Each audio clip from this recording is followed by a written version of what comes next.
Salut la compagnie, c'est Jules Melon et aujourd'hui dans la Procédé Critique, j'arrive un petit peu après la guerre, mais j'ai quand même pris le temps de rattraper en salle Alien Romulus que j'avais raté à sa sortie puisque j'étais en vacances loin du cinéma. 7e volet de la saga Alien, si on compte pas les Versus Predator bien sûr, réalisé ici par Fede Alvarez, oui, le réalisateur uruguayen, hein, si je me trompe pas, hispanique en tout cas, comme ça je suis sûr de ne pas me tromper. Qui avait notamment fait le remake Evil Dead, que j'avais apprécié sans plus. Quelques soucis avec celui-ci, mais bon, peu importe.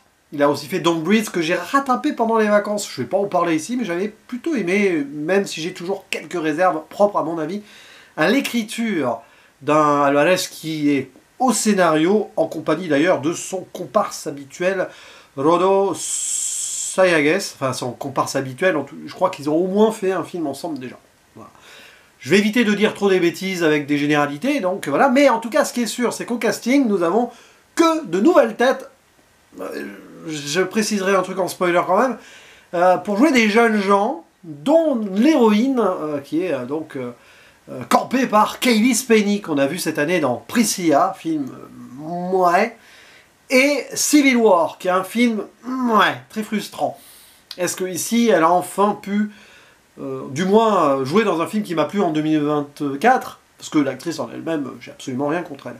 À ses côtés, David Johnson, qui interprète Andy, son frère, entre guillemets, qui est nul autre qu'un synthétique, un androïde, hein, de la compagnie Weyland Yutani, qui est toujours présente dans le lore ici. Citons aussi les présences de Archie Reno, Isabella Merced ou encore Spike Fern. Voilà, ça c'est les principaux que nous avons. Aileen Wu aussi, qui est présente, puisqu'il n'y a finalement que très peu de personnages. On est quand même dans une forme de huis clos pendant les 3/4 du film, hein, puisque ça se passe dans un vaisseau, dans l'espace. 2 vaisseaux, en fait, si on veut, un petit et un gros. Mais tout commence sur une colonie minière. Je crois que c'est la Jackson Star, qui est située d'ailleurs sur une étoile, enfin, non, pas sur une étoile du coup. Sur une planète magnifique avec cette ceinture d'astéroïdes là. Visuellement, il y a des belles choses là hein, dans ce film.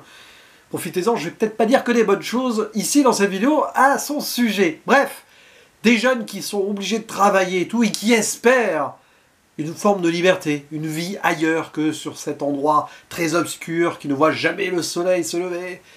Bref, sortir d'une forme d'esclavage peut-être et aller sur une île. Ouais, une forme d'île allégorique, si vous voulez, une planète lointaine qui a un nom sympathique, Ivaga. Et pour ce faire, il faut emprunter un vaisseau avec le carburant qui va avec pour rentrer en stase et passer des années comme cela très vite pour atteindre cet endroit. Bon, quête de liberté qui va vite être compromise parce que ces jeunes gens, accompagnés donc d'Andy le synthétique, l'androïde, l'humain artificiel, comme il aime bien se faire nommer, tiens, ça vous rappelle peut-être quelque chose, on va y revenir. Eh bien, ces jeunes gens vont tomber sur cette station en orbite, là, visiblement abandonnée, Renaissance, hein, c'est son nom, je crois, il me semble, hein, qui a d'ailleurs 2 sections, Rémus et Romulus, d'où le Alien Romulus en titre, mais il y a une autre, évidemment, analogie à faire par rapport à la légende de la fondation de Rome, hein, Rémus et Romulus, la Louve, voilà, bon, bref, bon. Niveau subtilité là-dessus, mais au moins ça a le mérite d'avoir été réfléchi. Et donc, sur cette station, qui a visiblement, et on le voit dès le début, hein, récupéré des débris et autres problèmes du fameux Nostromo du premier Alien, eh bien, il va y avoir des facehuggers, des bestioles qui vont se transformer en xénomorphes, hein, forcément, sinon il n'y aurait pas de film Alien. À partir du cadavre, d'ailleurs, du premier Alien, au final.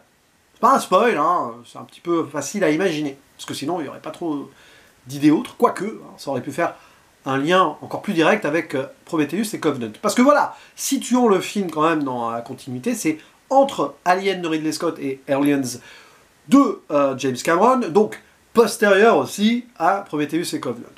Attendez-vous à ce que quelques ponts soient faits. J'attendais pas grand-chose du film, voilà.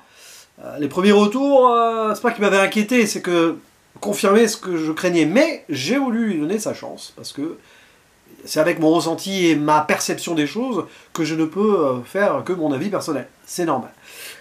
Et c'est pas que j'ai été déçu. En soi, il y a des bonnes choses, hein, je l'ai dit déjà dans l'intro, des idées visuelles, spatiales, qui marchent très bien, d'autres moins, mais j'y reviendrai. Une ambiance, c'est anxiogène, une très bonne idée de départ avec ces jeunes en quête de liberté, idée de nouvelle génération qui veut aussi s'affranchir de certaines choses. Donc, une nouvelle énergie dans la saga Alien sur ce plan-là, des idées, le film il en a. Mais le problème, c'est qu'elles sont très vite bouffées par plein de choses. Non pas par la bestiole créature xénomorphe, qui bouffe pas vraiment de toute façon, mais par le cahier des charges. C'est un film purement hybride de tous les aliens. Mais je dis bien tous les aliens. Même Résurrection, qui est pourtant très éloigné, moi j'aime beaucoup le film de Jeunet, qui est l'inverse pour moi ici de Romulus, parce que Romulus n'a pas d'organisme pur et de patte visuelle sincère et unique d'un Fede Alvarez qui pourtant, distille des choses, mais ne peut pas aller au bout. Pourquoi? C'est comme ça. Il a accepté donc de prendre en main cette saga, produite par Ridley Scott. Enfin, le film est coproduit par Ridley Scott. Ce dernier y insufflant, évidemment, ses liens avec Prometheus et Covenant. Quelque part, Ridley Scott, indirectement, ici, finalise cette trilogie. Enfin, commence à finaliser peut-être cette trilogie. Si suite il y a, et là, peut-être que Romulus plus sa suite finira complètement le boulot. Bon, j'y reviendrai dans la zone spoiler. Mais le fait est qu'on passe du premier Alien au deuxième Alien, notamment dans l'évolution angoisse, pure action militaire à un moment, avec le personnage de Archie Reno, Taylor, je crois, ou Trevor, je n'ai même plus son nom en tête, mais disons le personnage masculin principal, moins pénible que son comparse, là, son cousin, je crois. Et qui avec son gros gun à un moment, bah ça y est, on rentre dans l'actionneur pur et ça va tout droit. C'est-à-dire que le film propose des choses, fait des liens, a quelques finalités qui peuvent, à mon avis, être intéressantes, mais qu'est-ce que ça, au final, donne? Eh ben, un brûlot d'une frustration absolue, et je ne pensais pas le ressentir comme cela, parce que comme je n'attendais rien de spécial, d'une production pseudo-Disney, bon, 20th Century Fox, mais c'est Disney qui reprend ici l'univers Alien, ça se sent, ne serait-ce que pour le personnage principal de Rain, Kaylee Spaeny, qui rappelle Rey de Star Wars 7. Ah, on est dans la même idée, même que son frère Android a été récupéré dans une décharge par le père. Oh, bon, hein? Bon. Mais on est dans l'amalgame global, le gloubi-boulga même je dirais, de tous les aliens, et à un moment bah, le film n'a plus de direction. Et change de direction tout en allant tout droit. C'est un peu le paradoxe d'un Alien Romulus qui, par son hybridation absolue, est un film malade, qui presque se justifie par rapport à ce qu'il essaye de raconter, mais pour moi ça ne fonctionne pas, parce que par rapport aux autres aliens, qui chacun avait sa personnalité. Voilà, bon, tu peux relier Prometheus et Covenant, mais même les deux ont une différence. Là, tu as juste un ensemble qui va évidemment faire des références à tout va, mais je ne vais même pas parler du fanservice ou de certaines répliques. Il y a un truc plus gênant dont je parlerai dans la zone spoiler qui va pas tarder. Mais du coup, il n'a pas cette singularité, ce film. Si ce n'est la fin, mais celle-ci est bâclée, et le problème c'est que là, tu aurais aimé voir plus et plus développé. Mais d'où l'hybridation d'ailleurs, jusqu'au bout. Et c'est vraiment ce qui me pose problème. J'aurais préféré être déçu, en mode, oui, je passe un bon moment, bon finalement il n'y a pas plus de promesses que ça, etc. Mais là il y en a des idées, il y en a des promesses. Ça vient probablement de Fede Alvarez qui avait envie d'insuffler quelque chose dans cette saga, comme d'autres réalisateurs, les autres réalisateurs avant lui. Mais non, non, je pense que Ridley Scott a remis sa patte dessus, la production, Disney, 20th Century Fox, ce que vous voulez. On est ici dans ce problème de ces sagas qui sont ou ressuscitées, ou on va dire étendues dans tous les sens depuis quelques années. C'est qu'on arrive à une limite, et là on touche direct à la limite. Direct. Là où par exemple, la post-logie Star Wars, il a fallu arriver au 9 pour se dire, même si j'aime le 9, je vous le dis, mais peut-être pas pour les bonnes raisons, mais je vous le dis. Mais voilà, il fallait vraiment arriver au bout pour se rendre compte que les films entre eux d'ailleurs ne fonctionnent pas dans un ensemble. Ben là, dès la première relecture bon,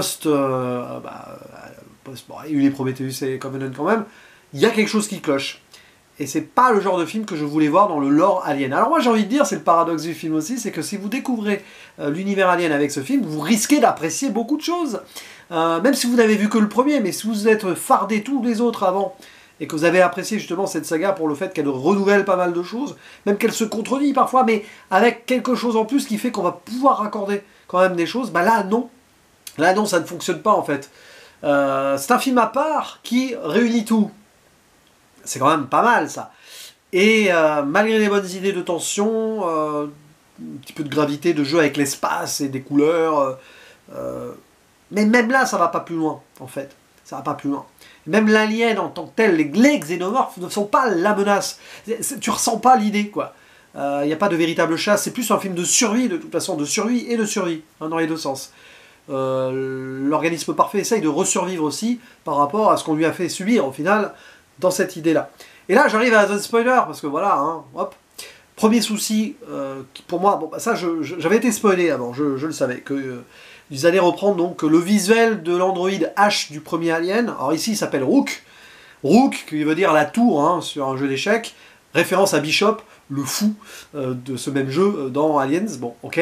Bon, pourquoi du coup H ne s'appelle pas, je sais pas, moi, Knight, non, c'est dommage. Vous voyez, il n'y a pas de cohérence même dans les noms, mais bon, c'est pas grave. Après tout, la Weyland-Yutani, dans cette cohérence-là, elle a d'autres idées, elle a d'autres priorités. Eh bien, oui, on a cet androïde, pardon. Alien androïde, hein, organisme parfait d'une certaine manière. Hein. Rappelez-vous David Prometheus, mais bon, et Covenant. Là, l'idée, c'est que donc on reprend Ian Holm en CGI dégueulasse. Hein. La plupart du temps, c'est quand même assez moche, ça fait deepfake. Et moi, ça me pose problème, parce que Ian Holm est décédé. Alors, il paraît que Fede Alvarez, la production, a appelé la veuve, qui a donné son accord, en mode « Mon mari aurait voulu, parce qu'on lui a pas donné des rôles sur la fin de sa vie. » Ouais, bon. Mais moi, je trouve ça gênant. Ouais. Bon, et en plus, c'est pas utile. C'est surtout ça, en fait.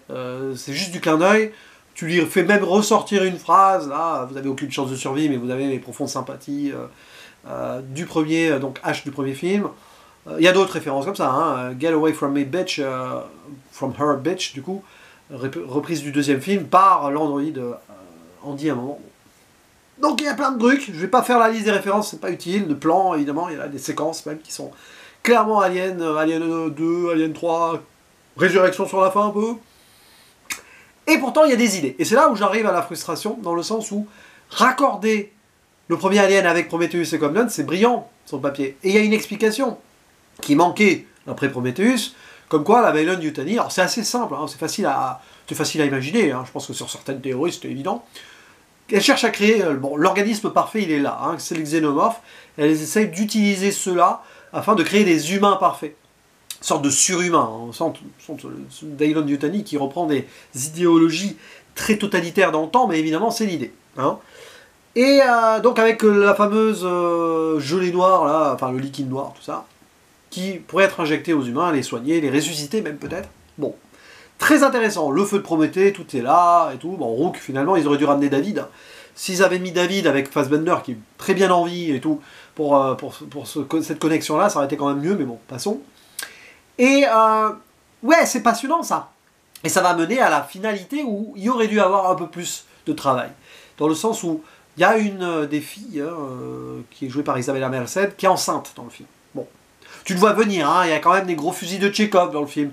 Elle est enceinte, oh la ceinture d'astéroïdes avec le compte à rebours, tu sais comment ça va se finir, les fusils, les machins, les choses. Ok, bon, tout est là. Hein. Dès le début, tu sens que tout va avoir une importance. Même les blagues de l'Android Andy vont avoir une importance, peut-être. Bah oui, c'est ça qui va faire la gravité zéro à un moment à la fin quand même, bon bref.